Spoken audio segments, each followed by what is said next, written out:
মানে প্ৰথম কথা হৈছে ভাল কথা যেতিয়া হয়, ভাল খবৰ যেতিয়া হয় তাক আদৰণি জনাব লাগে। আৰু মোৰ যিটো মাতৃভাষা, মোৰ প্ৰিয় ভাষা, পৃথিৱীৰ ভিতৰতে যিটো ভাষাৰ লগত মোৰ সান্নিধ্য আটাইতকৈ বেছি, মাতৃগৰ্ভৰ পৰা ওলাই যিটো ভাষা শুনিছোঁ আজিলৈকে, শুনি আছোঁ আৰু কৈ আছোঁ আৰু লিখি আছোঁ, স্বাভাৱিকতে সেই ভাষাৰ প্ৰতি অহা এই সন্মানে আমাক আনন্দিত কৰিছে, মোকো।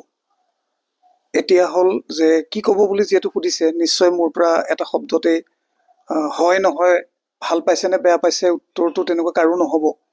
ভাল পাইছোঁ বুলি নোকোৱা মানুহৰ সংখ্যা নিশ্চয় নাই। সকলোৱে ভাল পাইছোঁ বুলি ক'ব, ভাল নাই পোৱা বুলি কোনেও নক'ব। গতিকে মোৰ উত্তৰ এটা শব্দত দি লোৱাৰ পিছত তাৰ এটা ব্যাখ্যা আগবঢ়োৱা প্ৰয়োজন, বা সেই সম্পৰ্কে আৰু কিছু চিন্তা যোগ দিয়া প্ৰয়োজন। সেয়া হৈছে যে অসমীয়া ভাষা অসমৰ প্ৰায় ৩,২১,২,০১১ চনৰ লোকপিয়ল অনুসৰি বাসিন্দাৰ কাৰণে এই ভাষাটো প্ৰয়োগ হয় বা ব্যৱহাৰ হয়। কিন্তু আগৰ লোকপিয়লবিলাকৰ লগত তুলনা কৰিলে আমি দেখা পাওঁ যে অসমৰ জনসংখ্যাৰ আধাখিনিমান মানুহে প্ৰকৃততে একক অসমীয়া ভাষী, অৰ্থাৎ আদিবাসীসকল, যাৰ জনসংখ্যা অসমৰ মুঠ জনসংখ্যাৰ প্ৰায় 1/4, 80 লাখৰ পৰা প্ৰায় 1 কোটি হ'ব।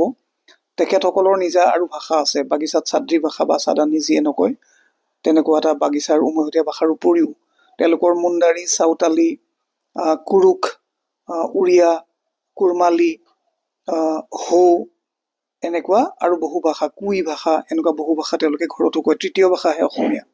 তেওঁলোকে অসমীয়া ভাষাক নিজৰ ভাষা বুলি চিনাকি দিয়াৰ কাৰণেহে, অভিবাসী মুছলমানসকলেও এই ভাষাটো গ্ৰহণ কৰাৰ কাৰণেহে, জনজাতিসকলে আৰু কোচ-ৰাজবংশীসকলেতো আগৰ পৰাই অসমীয়া ভাষী বুলি পৰিচয় দি আহিছে, অসমীয়া ভাষা সংখ্যাগৰিষ্ঠৰ ভাষাত পৰিণত হ'ল।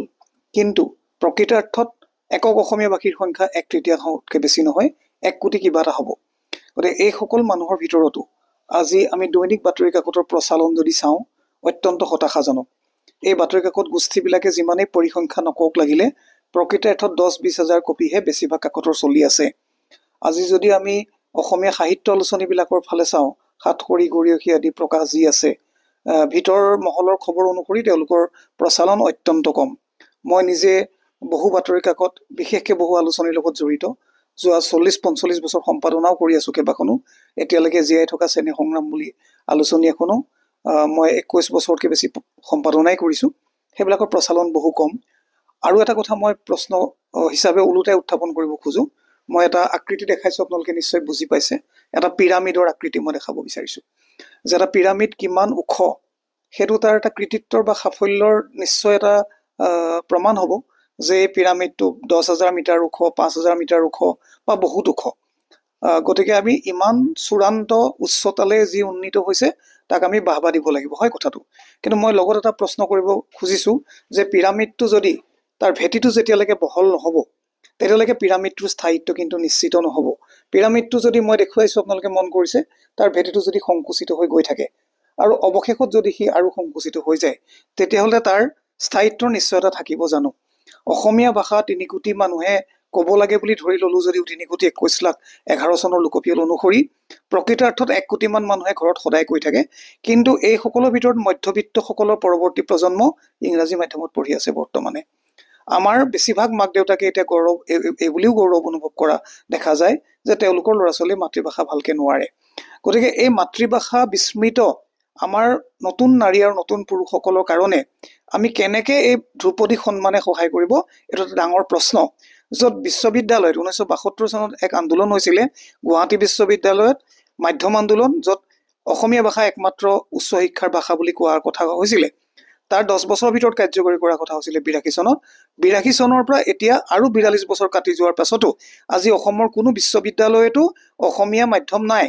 গতিকে যেতিয়া নিম্নতম পৰ্যায়ৰ পৰা উচ্চতম পৰ্যায়লৈকে অসমীয়া ভাষাৰ বিদ্যায়তনিক চৰ্চাৰ বাট মুকলি কৰি বন্ধ হৈ আহিছে, যেতিয়া হেজাৰ হেজাৰ চৰকাৰী মাতৃভাষাৰ বিদ্যালয় বন্ধ হৈছে, এইটো অত্যন্ত গুৰুত্বপূৰ্ণভাৱে মই উত্থাপন কৰিব বিচাৰোঁ যে আজি অসমত হেজাৰে বিজাৰে মাতৃভাষা মাধ্যমৰ ৰাজহুৱা বিদ্যালয়, চৰকাৰী বিদ্যালয় বন্ধ হৈ যোৱাৰ পাছত মাতৃভাষাক কেনেকৈ ৰক্ষা কৰা হ'ব? ইতিমধ্যে প্ৰশ্নকৰ্তাই এটা ইংগিত দিছিলে যে সংস্কৃত এটা ধ্ৰুপদী ভাষা। এইটো আজিৰ নহয়, 100 বছৰ ধৰি ধ্ৰুপদী ভাষা হিচাপে পৰিগণিত, চৰকাৰৰ দ্বাৰা স্বীকৃত।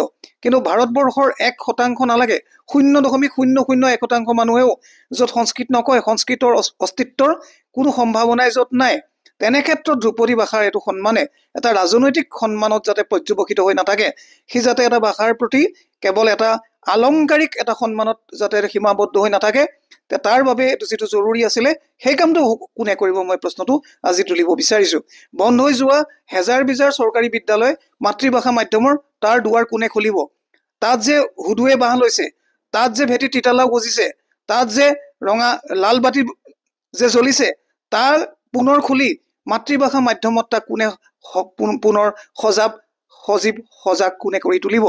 কোনে ইংৰাজী মাধ্যমলৈ যোৱা ছাত্ৰ ছাত্ৰীবিলাকক ঘূৰাই আনিব? এই প্ৰশ্ন উত্থাপন নকৰাকৈ কোনে আমাৰ বাতৰি কাকতৰ সঞ্চালন বৃদ্ধিৰ কাৰণে ব্যৱস্থা কৰিব? মই ভাবোঁ অসমীয়া জাতীয় বিধানত আমি যিটো কৰিছোঁ, 2 লাখ শব্দেৰে অসমীয়া মানুহে কোৱা শদিয়াৰ পৰা ধুবুৰীলৈ আমি সেই গোটেইখিনি গ্ৰন্থবদ্ধ কৰিছোঁ, গ্ৰন্থিত কৰিছোঁ, আমি প্ৰমাণ কৰি দিছোঁ যে 2 লাখ শব্দ অসমীয়া ভাষাৰ আছে, আৰু বৰ্তমানে আমাৰ 4 লাখ শব্দ সংগৃহীত হৈছে। জাতীয় বিদ্যালয় আন্দোলন আপোনালোকে থকাই জাতীয় ভৱনৰ পৰা চলি আছে।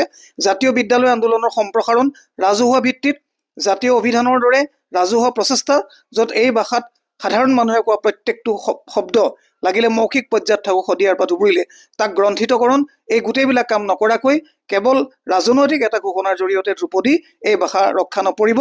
সেইবাবে সৰ্বাত্মক এটা প্ৰচেষ্টাৰ প্ৰয়োজন, তাৰ বাবে উদাৰতাৰ প্ৰয়োজন, উগ্ৰ জাতীয়তাবাদ বৰ্জনৰ প্ৰয়োজন।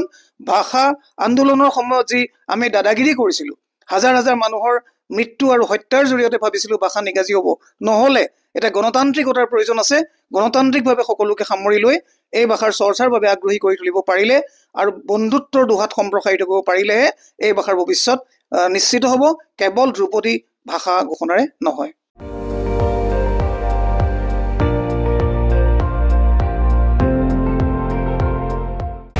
আপুনি চাই আছে ND24, সৰ্বশ্ৰেষ্ঠ নহয়, সৰ্বোত্তমৰ দৌৰত।